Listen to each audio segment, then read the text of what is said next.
You're listening to the Spirit Podcast. There are moments in life that don't feel like moments. They feel like thresholds. Everything before them was one world, and then everything after feels altered. You don't always notice it at first. Sometimes it's a whisper. Sometimes it's a sudden silence. Sometimes it's a heartbeat that echoes louder than it should. And you realize you've crossed into something new. This isn't a full episode. It's not news. It's not Beyond the Veil. It's not a reel of TikToks or a rabbit hole or a guest segment. It's something different. It's a lantern left burning in the middle of a dark road. And if you found it, you're meant to be here. I didn't know when I started season 3 that it would end like this. That the people and patterns I thought were steady would slip through the cracks or fall apart completely. That I would be walking into the final stretch of the season with grief in one hand, truth in the other, and silence at my side. But here I am, and the lantern still burns. Some of you noticed the shift. The tone changed. The laughter quieted. The warmth that once held two voices became one. I didn't speak to it right away, not because I was hiding, but because I was listening. And sometimes in the wake of a fracture, you have to let the dust settle before you can name the shape of what's left. Rachel stepped away. There wasn't a dramatic public break. No on-air argument, no juicy story to feed the algorithms. Just a slow unraveling behind the scenes. One that started long before either of us admitted it. And when the cord finally snapped, the weight of everything came rushing in. It wasn't just creative separation, it was mourning. It was betrayal. It was the quiet kind of heartbreak. The one you don't tell many people about because it doesn't come with a funeral. But I'll tell you this, grief is grief. Whether it's a friend, a co-host, or a dog who guarded your spirit like a sentinel until his very last breath. Blue died just days before I recorded this. My beloved boy, my guardian, my shadow, my comforter.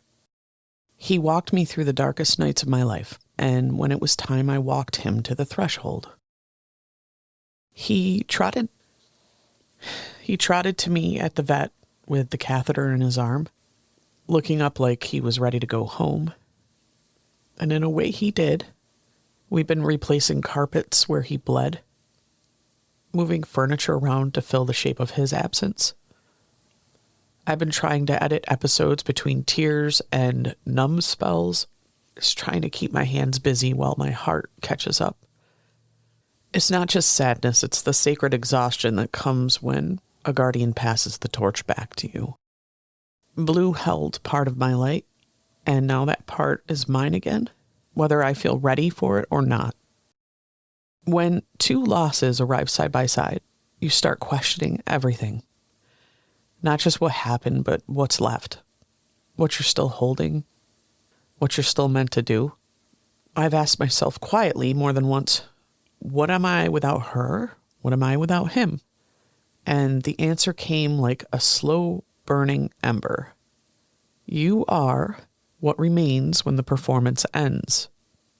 You are what stays lit when no one else is holding the match. This episode, this is not me performing. This is me remembering what I am when it all strips away. When the room is empty. When the mic is on but no one's waiting. When the fire is mine alone to tend. And maybe you felt that lately too. Maybe you've lost someone. Maybe You've outgrown a role, a guardian, a rhythm. Maybe you've looked around at your life and realized the people you once called home don't speak your language anymore. If so, you are not broken. You're not lost. You're just in the in-between. The in-between is sacred.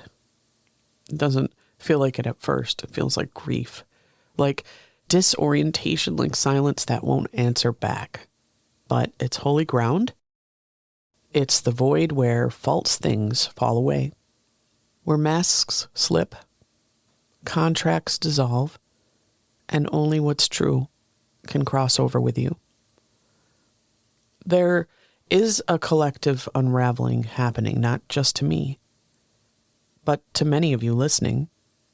You're feeling relationships shift, timelines collapse, opportunities dry up for no reason or flood in from nowhere. People are revealing who they are, not always with cruelty, sometimes just with clarity. And they can't fake it anymore, and neither can you. It's disorienting at first, but it's also liberating because when the wrong people fall away, your true path stops being blocked by borrowed energy. You stop watering someone else's garden while yours withers in the background. You stop shrinking so others feel comfortable. You stop giving your magic to people who only love what they can extract from you. Here's something I've learned through all of this. Sometimes the ones who walk with you are only drawn to your flame, not to your soul. They love what you do, what you create, what you mirror back to them, but not necessarily who you are. And when your flame changes color, when your voice deepens, your pace slows, your frequency shifts, they vanish. And you're left wondering, is any of it real? But the better question is this: what becomes possible when those people are no longer near your fire? What becomes clearer when no one else is fogging the mirror? Sometimes what we call betrayal is actually permission. Permission to finally take up the full space we've been dimming to protect someone else's comfort. And that's what I've had to face. With Blue gone, with Rachel gone, with the shape of this podcast changing again. Not what I've lost, but what I now hold alone. So here's the truth. The kind you only say out loud after the storm has already passed through and taken what it came for. Some people walk with you, not because they're meant to finish the path, but because they're meant to walk you to the next gate. And once they've done that, they start to resist. They sabotage. They unravel quietly, or they pull harder than the bond can hold. And your soul, if it's awake, feels the tug before it breaks. And I felt it with Rachel. I won't go into every detail because some endings don't deserve to become spectacles, but I will say this. There is a kind of theft that happens when someone builds beside you, not out of shared vision, but out of dependence on your flame. At first, it feels like collaboration, but eventually, it feels like erosion. Your voice gets smaller, your ideas get filtered, and the very fire you used to light the way starts to burn you instead. Sometimes the betrayal isn't loud. It's not a door slammed, a fight exploded, or a public fracture. Sometimes it's subtle, like a pulling away, a refusal to show up, a resentment that grows in the shadows because you kept evolving and they stopped choosing to. You try to accommodate it. You shrink a little. You shift the format. You carry more weight behind the scenes. You make excuses, not just to others, but to yourself. Because you want it to work. You remember the early days when it felt light. You hope the old magic will return if you just hold on a little longer. But the truth is, when someone is no longer aligned, they will begin to sabotage the thing you built together. Not because they hate you, but because they can no longer feed from you the way they used to. And when the feeding stops, so does the illusion. It hurts, but it frees you. And freedom, as it turns out, is its own kind of fire. Because once you've walked through the grief, the real grief, not the performance of loss, you begin to realize just how much of your energy was being siphoned to hold up someone else's comfort. And when that weight drops, you don't just feel lighter, you feel clearer. Your voice returns. The visions start coming back. You stop asking permission to be what you already are. It doesn't mean the love wasn't real. It doesn't mean the good memories weren't good. But it does mean you're allowed to outgrow someone without making yourself the villain. And that's something I want you to remember if you're going through it too. If someone in your life is unraveling because you've stopped dimming yourself, you're not wrong for rising. You're not wrong for choosing peace. You're not wrong for letting go. Because endings are sacred. And sometimes silence is the most honest closure there is. So here I am, not with a big finale, not with fireworks or fanfare, but with a steady flame in the dark. Season 3 is closing, not with a bow, but with a breath I desperately needed. I've been walking through a season of endings. A co-host, a friend, a dog who was more than just a pet. He was my anchor, my protector, my emotional mirror when the world got too loud. And I've kept creating through it. I kept editing, I kept scripting, I kept posting, because there was still a fire that wouldn't go out. But now, as this season ends, I'm giving myself permission to pause, to grieve, to restore, to clear the static from the signal before season 4 begins. Because I want to return not just with content, but with clarity. Not just with ideas, but with integrity. And not just with a schedule, but with soul. There's something sacred about honoring where you're actually at, not where people expect you to be. And where I'm at right now is somewhere between endings and emergence. The ashes are still warm. The veil is thin. And something new is humming just beneath the silence. I don't fully know what it looks like yet, but I can feel the architecture being drawn. The bones of it. The signal of it. The invitation. So, yeah, I'm not disappearing. I'm retreating with purpose to rebuild, realign, to remember. And when I come back, it won't be as someone recovering from the collapse. It will be as someone forged in it. There are new things coming. Some of you have already felt it, the pulse behind my words, the shift in my tone, the quiet space I've been making for something older than the podcast and deeper than the format. It's not just a new season, it's a new signal. I'm still going to be bringing you Beyond the Veil news. I'm still going to be creating episodes that stir the mind and stretch the soul, still exploring the strange and the supernatural. But I'm also opening a new channel. Something sacred, something encoded. It's like a side path for the ones who still remember. It's called the Signal Path. And it's not a show, it's a transmission. Audio only. No visual bells and whistles, no set format, just voice and flame. It's the kind of message you don't watch, you receive. The Signal Path isn't going to be for everyone. It's not meant to go viral. It's not designed for algorithms. It's going to be for the ones who feel something shifting in the air, in the timelines, in their bones.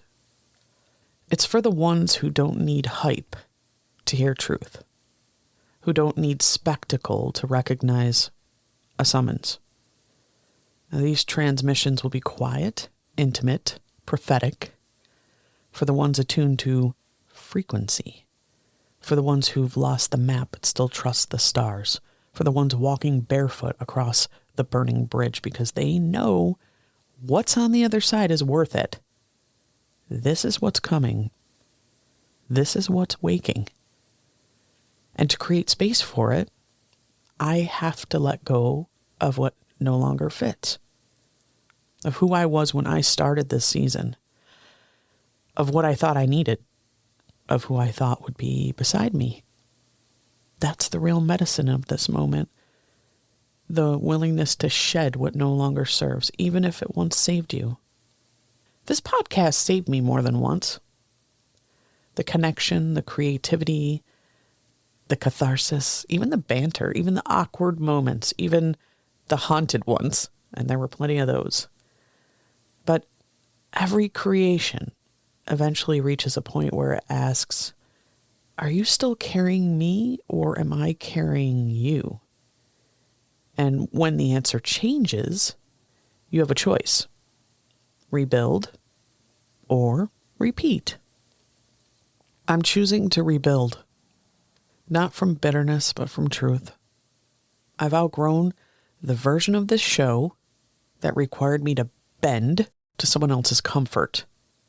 I've outgrown the version of myself that believed peace required silence. And I've outgrown the fear that says, you'll all leave if I speak from the fire instead of the formula. I trust that the ones who are meant to stay will.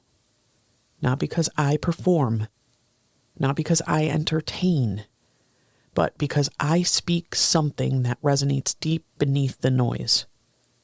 That's what this has always been about. Not likes, not followers, not monetization or metrics, but remembrance, signal, fire, frequency.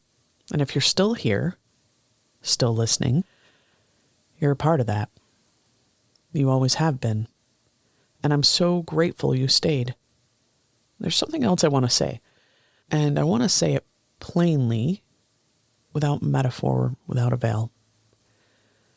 If you are going through your own unraveling right now, if people are leaving, if timelines are closing, if things that once felt certain are now turning to smoke, you're not cursed. You are being carved, not broken, reshaped, not lost, redirected. Because the world you were built for isn't the world that's collapsing. You weren't made for the performance. You were made for the emergence. And sometimes what looks like devastation is actually sacred dismantling. It's making room for the next version of you to take root. So you're not crazy. You're not too sensitive. You're not unstable. You're just awake in a system that feeds on sleep. So grieve if you must. I know I have. Let things fall. Let the roles collapse. Let the masks crumble in your hands. And when the dust settles, don't rush to rebuild what never truly held you. Let the silence shape you. Let the emptiness speak. Let the flame teach you how to be alone without being abandoned. Because that is where the real voice emerges. It's not the loud one. It's not the polished one, but the one that hums beneath your ribs when no one's watching. It's the voice that says, I was always here waiting for you to come home. And that's the voice I'm following now into season 4, into the signal path, into the kind of truth that doesn't need a co-host to be whole, into the kind of fire that burns clean, not to destroy, but to reveal. There is power in being misunderstood. Not the power of pride, but the power of clarity, of knowing who you are, even when others twist the shape of your light. People will project onto you. They'll paint their own wounds over your choices. They'll call your liberation selfish. They'll call your peace avoidance. They'll say you've changed, and you have. You've remembered.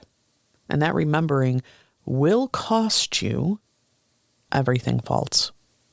So let it burn. Because what remains, what can't be scorched, is you.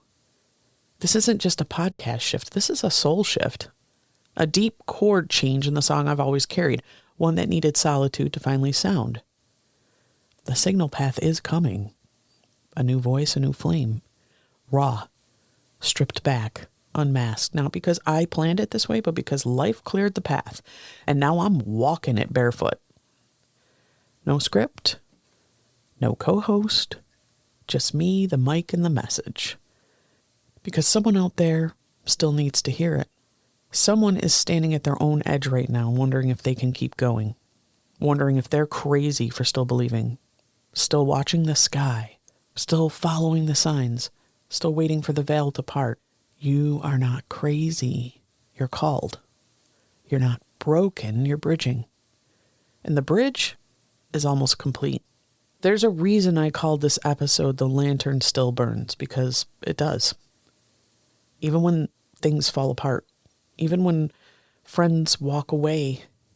Even when the dog you love more than life itself takes his final breath in your arms. Even then, the lantern doesn't go out. It flickers. It lowers. But it waits. It waits for your hands to steady again. For your breath to return. For your heart to stop screaming long enough to hear that soft spark rise from the ash. I'm still here. Let's go again. This lantern has walked me through loss, through betrayal, through timelines collapsing, and people revealing what they never had the courage to say out loud until they wanted a way out. And still, it burns. I'm not here to build a brand. I'm here to build a beacon.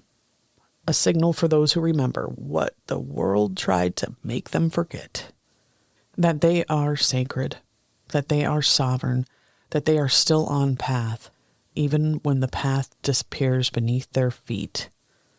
So as I close this season, not just season 3 of the show, but the season of life, I want to say this one thing clearly.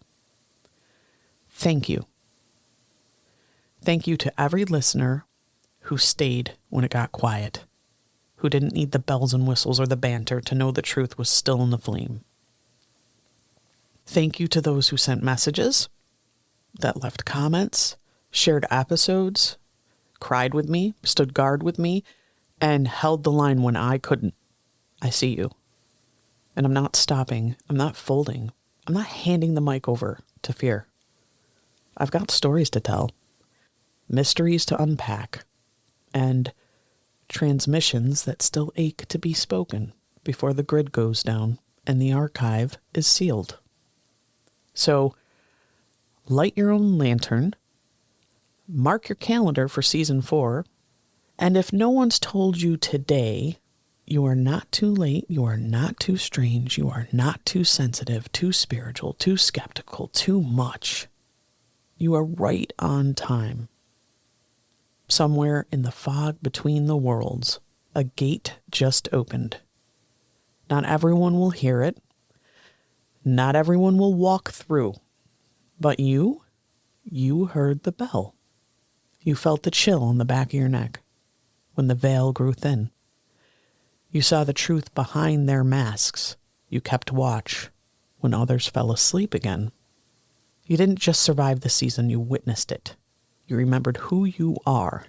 And because of that, you're ready. Season 4 begins soon, but for now, rest. Light a candle. Hold the line. And if the world feels too loud to bear, step away from the noise and listen for the quiet voice in your own soul that says, the flame is not gone. It was waiting for you to see it again. Because the lantern still burns. And we are just getting started. Until next time, I'll meet you at the edge. Beck.